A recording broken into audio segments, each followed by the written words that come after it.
bendiga, amada iglesia, hermano, amigo, familiar que nos escucha a través de este medio en intimidad con Dios de nuestra iglesia Centro de Adoración y Conquista. Quiero compartirte hoy una enseñanza muy bonita que Dios ha colocado en mi corazón y habla sobre el libre albedrío y la voluntad de Dios. ¿Qué es el libre albedrío y cuál es esa voluntad de Dios? ¿Qué es lo que yo puedo hacer y qué es lo que Dios quiere que yo haga en mi vida? Amén.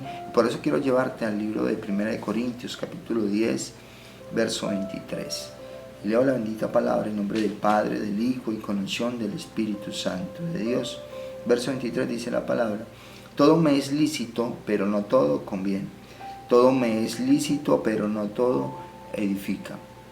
Amén. Aquí la palabra me está enseñando que la gran parte de las cosas es legal que yo las pueda hacer, pero no todas me convienen y no todas me edifican a mí como ser humano.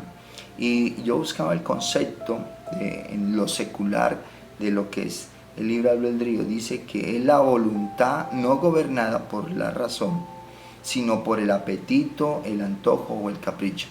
También buscaba el contexto de este libre albedrío dentro del contexto cristiano. Y dice que es la autonomía del ser humano de escoger el camino correcto. Al hacerlo se acerca a Dios. Y si escogiera el camino incorrecto, se desvía de él. Aquí nos está hablando la palabra de esa autonomía que yo tengo de hacerlo, de escoger el camino correcto o el incorrecto. Pero ¿cuál es esa voluntad de Dios? Y esa la encontramos en el libro de 1 Tesalonicenses, capítulo 4, verso 3 al 7, dice la palabra: pues la voluntad de Dios es vuestra santificación, que os apartéis de fornicación, que cada uno de vosotros sepa tener su propia esposa en santidad y honor, no en pasión de concupiscencia como los gentiles que no conocen a Dios.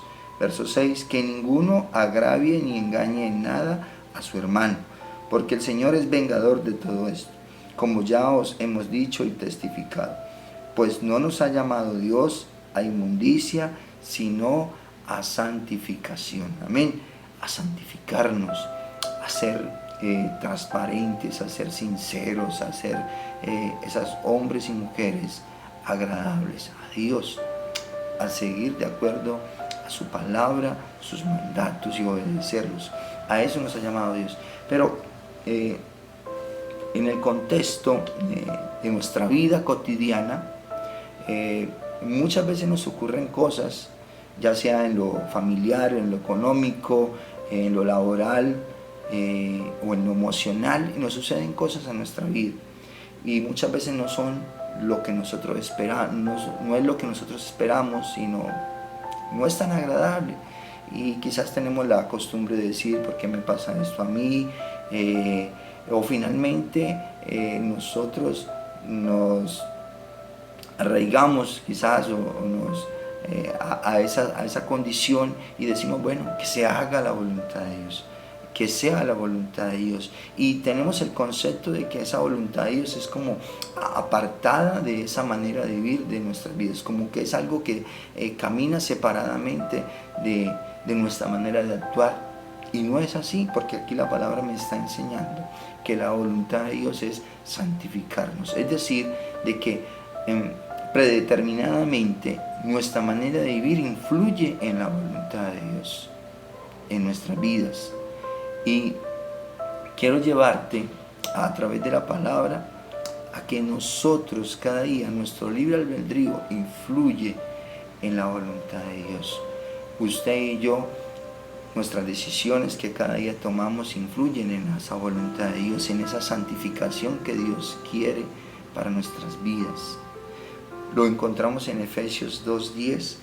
Efesios 2:10 dice la palabra: porque somos hechura suya, creados en Cristo Jesús para buenas obras, las cuales Dios preparó de antemano para que anduviésemos en ellas. Es decir, desde antes Dios preparó cada obra para que nosotros anduviésemos en ella.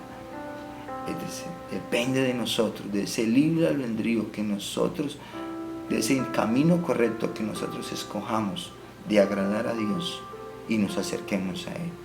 Porque si escogemos el camino incorrecto nos vamos a desviar y no vamos en camino a esa santificación. Esa es la palabra que Dios nos regala en esta mañana, ese libre albedrío, que sea el camino correcto, que no sea aquel capricho, aquellas emociones, aquellas pasiones quizás desordenadas, que los deseos de nuestra carne, sino que realmente sea la voluntad de Dios, que es la santificación de nuestras vidas. Amén. Vamos a orar por esta palabra. Amado Dios, amado Señor, te doy gracias, bendito Señor, porque cada día me enseñas, me muestras a través de tu palabra, me corriges, me examinas dentro de mí mismo, mi manera de ser, mi manera de actuar y manera de vivir. Enséñame cada día a través de tu palabra cuál es el camino correcto a seguir. En el nombre de Cristo Jesús. Amén y amén. Dios les bendiga, amada iglesia.